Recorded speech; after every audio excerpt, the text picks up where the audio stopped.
नमस्कार, आप सभी का संस्कृत साहित्य चैनल में स्वागत और अभिनंदन। नीति शतक के पंचम और षष्ठ श्लोक की चर्चा करेंगे। श्लोक इस प्रकार से है। लभेत शिकतासु तैलमपि यत्नतः पीडयन् पिबेच्च मृगतृष्णिकासु सलिलं पिपासार्दितः कदाचिदपि पर्यटन् ससविषाणमासादयेत् न तु प्रतिनिविष्ट मूर्खजनचित्तमाराधयेत्। कह रहे हैं कि मानवः यत्नतः पीडयन् शिकतासु अपि तैलं लभेत प्राप्नो पिपासार्दितः मृगतृष्णिकासु सलिलं पिबेत पर्यटन कदाचित् ससविषाणम् अपि आसादयेत् परंच प्रतिनिविष्ट मूर्खजनचित्तं न आराधयेत्।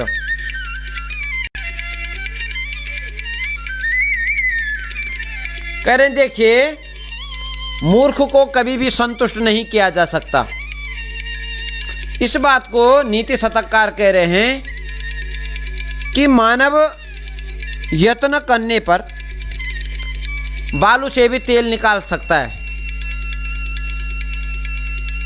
प्यासा व्यक्ति मरुस्थल में जाकर के मरुस्थल में दिखने वाला मृग तृष्णा, उस मृग तृष्णा में भी पानी को पी सकता है।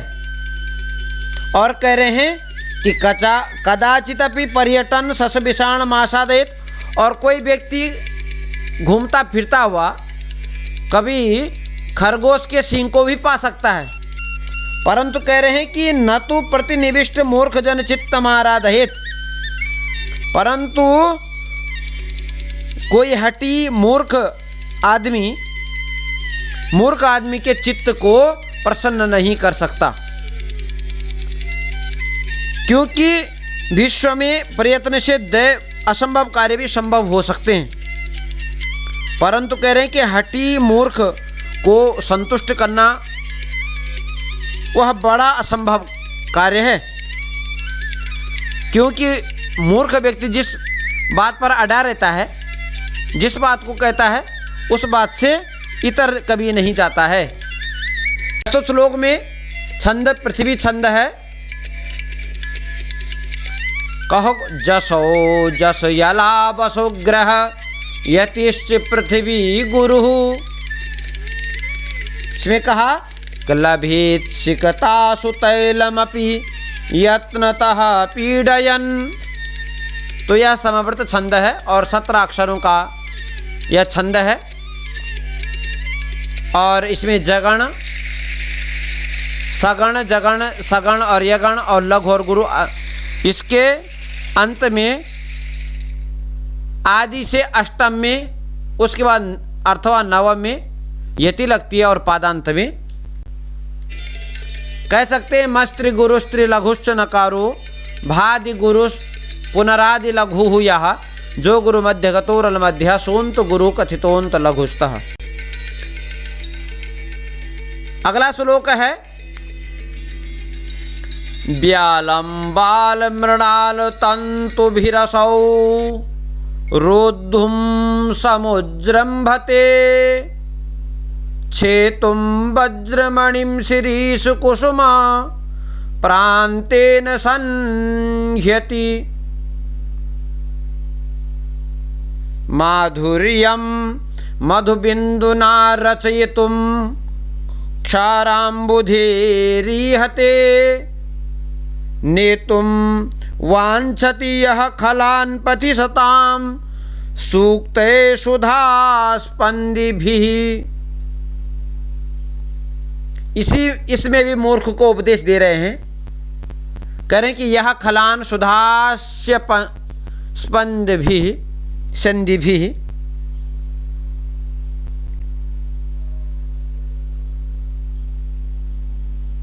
सूक्तैः सतां पथि नेतुं वाञ्छति।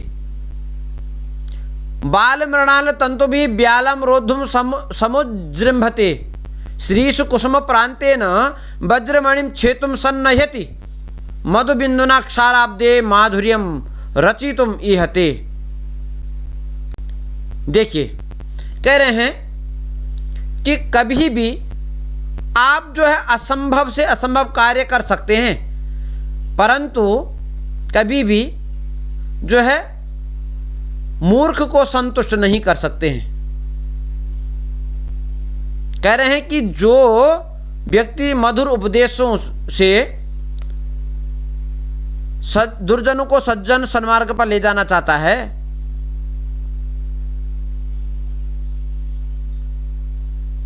वह क्या है? वह बोले कोमल कमल नाल के सूत्रों से मदोन्मत्त हाथी को बांधना चाहता है। अर्थात तो वह कार्य जो है, जो असंभव कार्य है, उसको करना चाहता है। जो हो ही नहीं सकता है, ऐसे कार्य को वह कर रहा है। कह रहे हैं कि अति कोमल शिरीष के अग्रभाग से कठोर हीरा को बेंधना चाहता है और एक बूंद शहद से खारे समुद्र को मीठा करना चाहता है। यह बिल्कुल असंभव हो नहीं सकता है। अर्थात मधुर वचनों का प्रयोग कर दुर्जन को सज्जन बनाने की प्रवृत्ति वैसे ही उपहासास्पद उपहास को प्राप्त होती है, जैसे मृणाल तंतु से हाथी को बांधना दुष्कर कार्य है, वो दुष्कर कार्य है, उसी तरह मंद मति को समझाना असंभव है। वह उपहास को प्राप्त हो जाता है। प्रस्तुत श्लोक में शार्दूल विक्रीडित छंद है और यह 19 अक्षरों का छंद है, समवर्त छंद है। लक्षण है सूर्याश्वेर मसजस्तता सगुरुवः शार्दूल विक्रीडितम। तो कह रहे व्यालम बाल मृणाल तंतु भिरसौ रोद्धुम समुद्रंभते। तो यत आदि से और 12वें में यति लगती है और उसके बाद 7वें में अर्थात पादांत में यति लगती है। पुनः श्लोक की चर्चा करेंगे, पुनरावृत्ति करेंगे।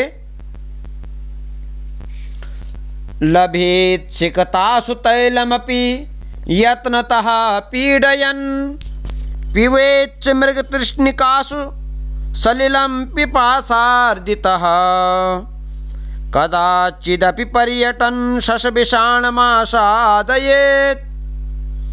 न तु प्रतिनिविष्ट मूर्खजन चित्तमाराधयेत्। व्यालं बालमृणाल तन्तुभिरसौ रोद्धुं समुज्रंभते छेतुं वज्रमणिं शिरीषु कुसुमा प्रान्तेन सन्नह्यति माधुर्यं मधुबिन्दुना रचितुं क्षाराम्बुधेरिहते नेतुं वाञ्छति यः खलान् पतिशतां सूक्तै सुधास्यन्दिभिः